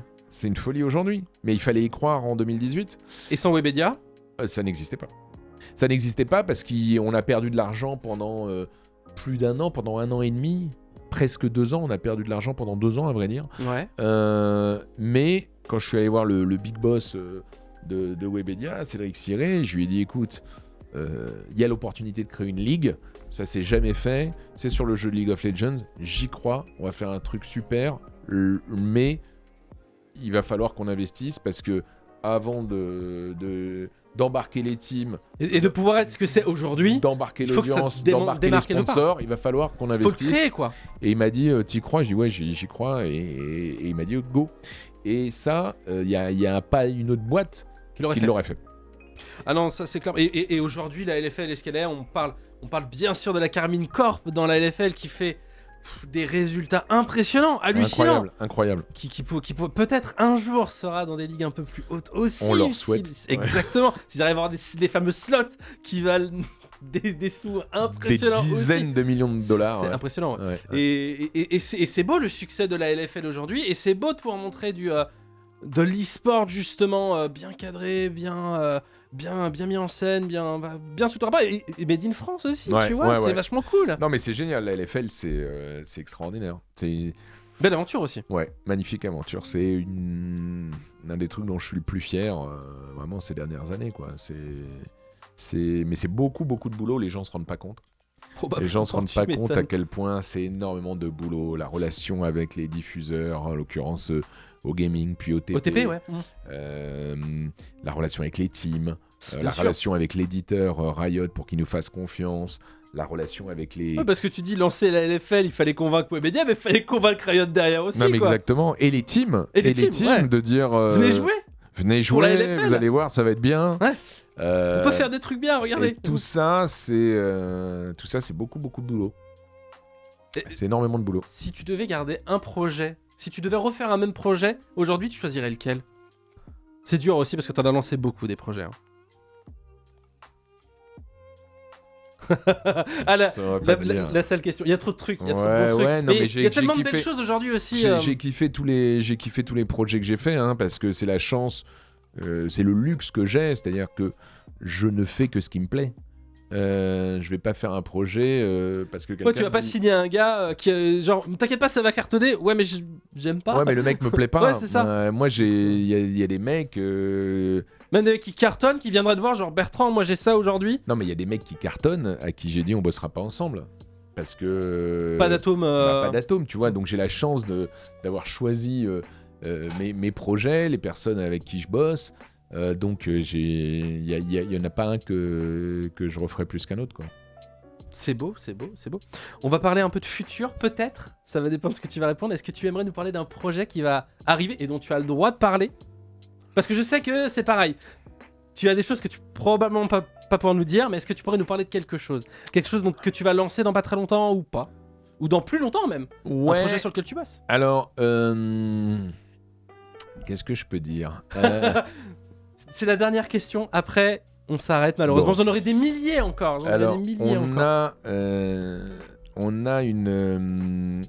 On a un média qui est extrêmement fort, qui s'appelait Millennium, qui s'appelle MGG depuis un an. Bien sûr. Qui est un très gros site, une très grosse communauté aussi, qui a plus d'1 700 000 fans.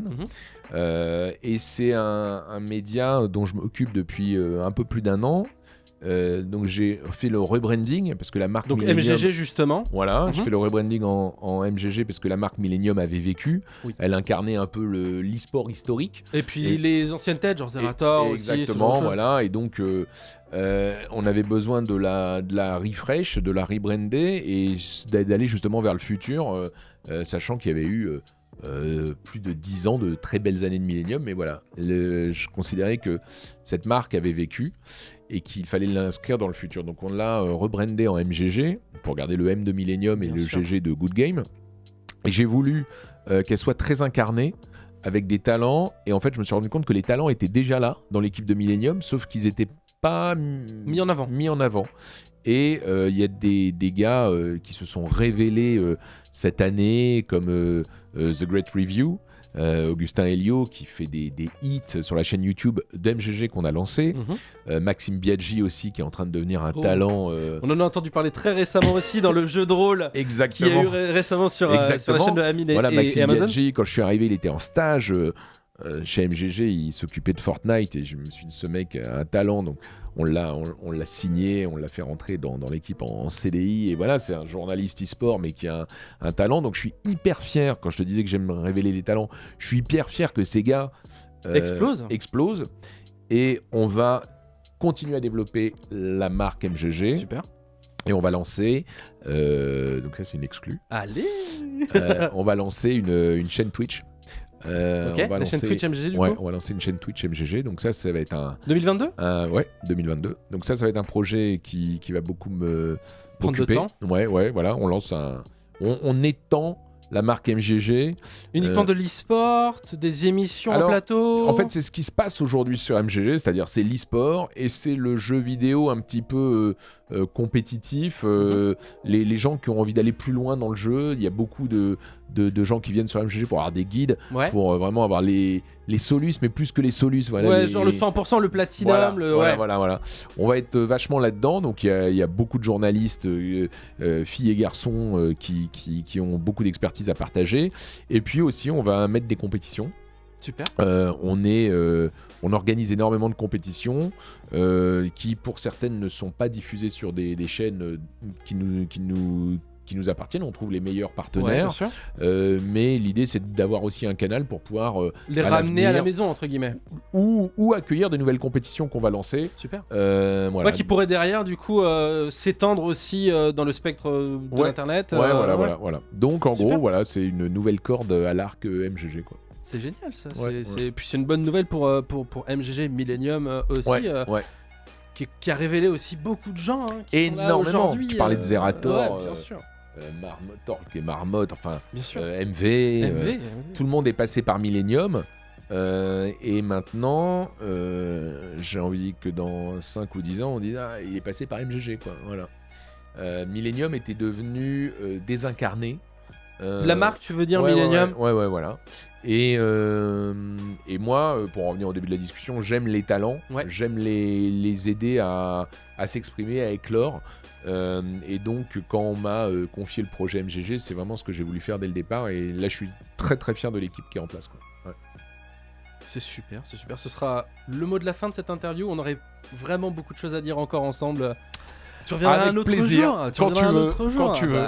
On retrouvera un moment dans ton calendrier pour se recaler une discussion comme celle-ci qui est très passionnante et vraiment très intéressante. Je te remercie beaucoup d'être venu, Bertrand. Ça m'a fait très plaisir de t'avoir. Avec plaisir, c'était vraiment cool. Avec plaisir, merci beaucoup. On va remercier les gens qui nous ont suivis aussi, qui ont été... Pour une fois, le chat a été méga calme. Je crois qu'ils ont bu tes paroles. Généralement, c'est beaucoup plus... Mais là, ils devaient être genre... Attends, vraiment, là, ils ont bu tes paroles, je pense, le chat. Impressionnant. J'ai jamais vu aussi calme. On n'a pas la conversion alors de 369 francs en euros. Non, je l'ai pas eu. On la cherchera, je t'enverrai par MP sur Twitter.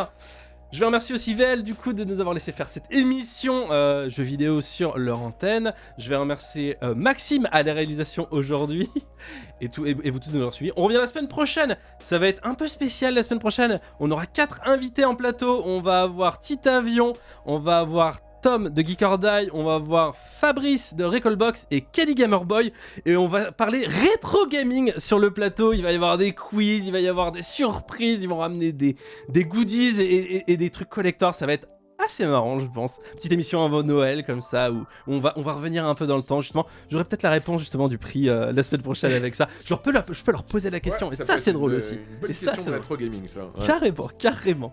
Merci à tous de nous avoir suivis. À la semaine prochaine. Ciao. Salut.